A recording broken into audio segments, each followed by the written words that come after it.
Assalamualaikum warahmatullahi wabarakatuh. Salam sejahtera untuk kita semua. Jumpa kembali di channel khusus kesehatan Ngobrol Sehat bersama Profesor Delfitri Munir.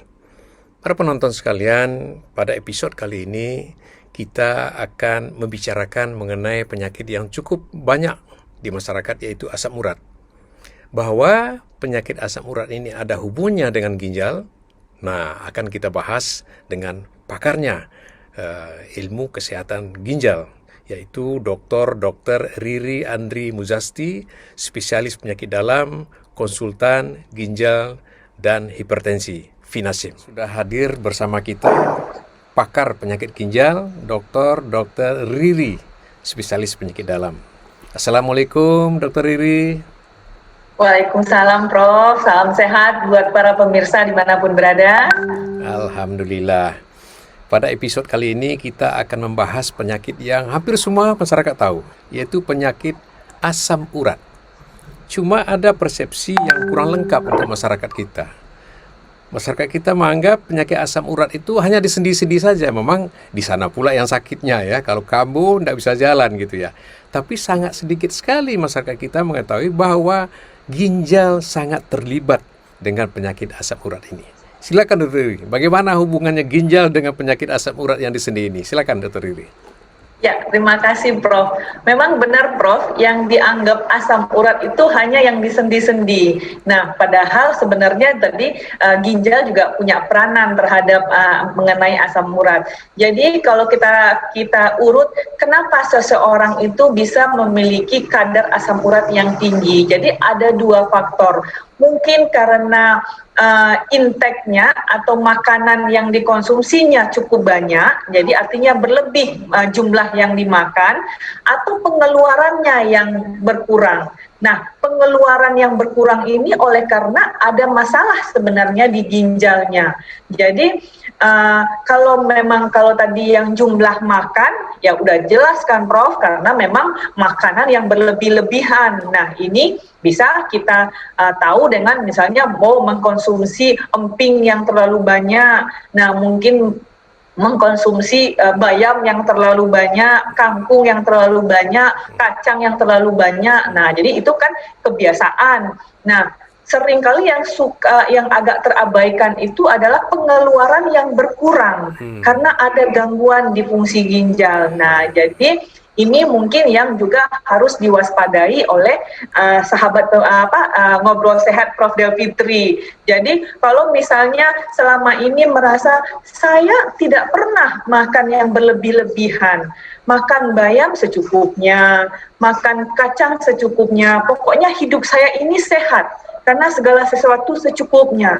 Tetapi kenapa asam urat saya 11 juga, 12 juga? Nah, apakah sebenarnya pemirsa atau sahabat sehat Prof. Delfitri punya gangguan fungsi ginjal nggak?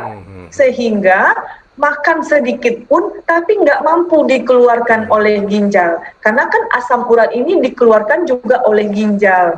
Nah, artinya karena tidak mampu ginjal mengeluarkan, maka kadar asam urat tadi yang awalnya cuma sedikit saja dimakan, tetapi lama-kelamaan kan tentu akan menjadi meningkat. Nah, itu mungkin waspadailah kalau misalnya selama ini makannya cukup, sudah benar, tetapi kadar asam urat masih sangat tinggi, mungkin pengeluarannya yang menjadi masalah. Jadi ada mungkin masalah di ginjalnya, maka segeralah berkonsultasi. Nah, kemudian yang kedua, kalau tadi jumlah makan yang berlebih ini, Prof. Jadi kalau jumlah makan yang berlebih, tentu tubuh akan berusaha mengeluarkan. Nah, di mana tempat mengeluarkannya? Tentu ini ginjal tadi tempat mengeluarkan. Kita tahu tadi bahwa ginjal itu ibarat saringan santan. Nah, asam urat ini yang jumlahnya banyak itu akan menempel di permukaan saringan santan kita.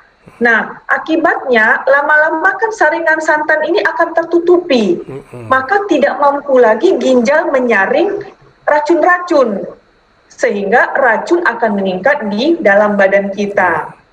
Nah, mekanisme lainnya, cara lainnya asam urat merusak ginjal itu asam urat ini kan tajam, katanya seperti jarum. Nah, maka si asam urat ini akan membolong-bolongi, istilahnya membolong-bolongi saringan santan yang rapat.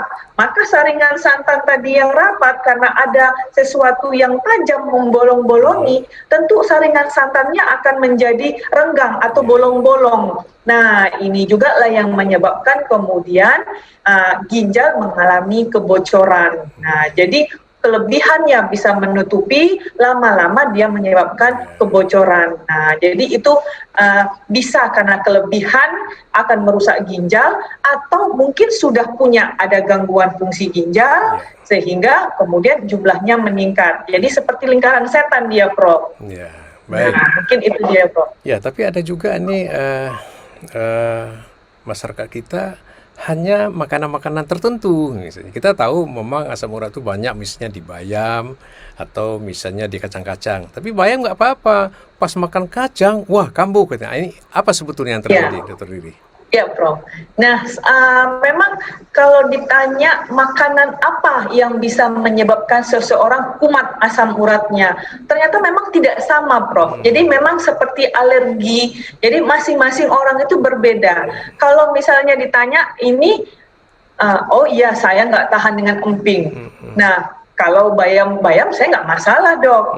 Nah, kalau ditanya sama ini, aduh saya makan kacang satu aja, biji aja langsung kumat asam urat. Nah, jadi memang ada faktor-faktor kerentanan sepertinya mengenai asam urat ini. Jadi kalau ditanya kita, Dok, jadi apa dong yang bisa dikonsumsi? Ya, terpaksa kita harus mengenali. Jadi kalau kita bilang semua sayur pasti ada kadar asam uratnya, kacang-kacangan pasti ada asam uratnya. Jadi nggak mungkin kita nggak makan sayur kan, Prof? Nggak mungkin kita nggak makan kacang hijau, kacang tanah, nggak mungkin. Nah, jadi tapi terpaksa memang kita harus mengenali diri sendiri. Jadi kalau misalnya kumat, coba recall kembali, ingat kembali kemarin makan apa.